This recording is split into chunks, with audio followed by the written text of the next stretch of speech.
grumpy cat who won't get out of the shot, won't turn around. It kind of feels very appropriate to talk about Dungeon Crawler Carl, book 1 by Matt Dinneman. This is a reread for me, so it's 2 thumbs way, way up. I recommend this to just about everybody, but I recommend it to anyone who has a taste for pop culture. I recommend it to cat lovers, to anyone who loves gaming, anyone who loves any kind of those deep cuts of like Dungeons and Dragons, Magic the Gathering. There's something for everybody in this book. The plot starts with Carl. His cat, Donut, has climbed out the window in the middle of the night and she won't come back inside.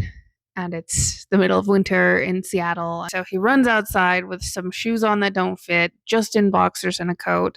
And wouldn't you know it, in that exact moment, the entire world, every structure on it collapses. Everybody on the surface of the planet who's still alive has the choice to either remain on the surface or else they can go down into the dungeon. If you go into the dungeon, it's basically like a Twitch streaming real life video game situation. Takes the cat, goes in, the adventure begins. What I was surprised happened so early on was Carl starts to say this mantra to himself because he feels like he's being used, right? Like they have seeded these planets with all these different races and then they come to collect years later. And so you're forced into this. The things that he starts saying very early on is you will not break me. Like that was a thing that he carries with him throughout the story. Getting awarded different points for your different, you distribute them to different attributes. And so it's funny because I had read book 7, and then to come back to book 1, you get to see Carl has been pouring points into his strength.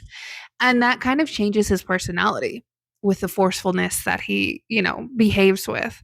And it's the same thing with Donut. She puts all of this effort into her charisma.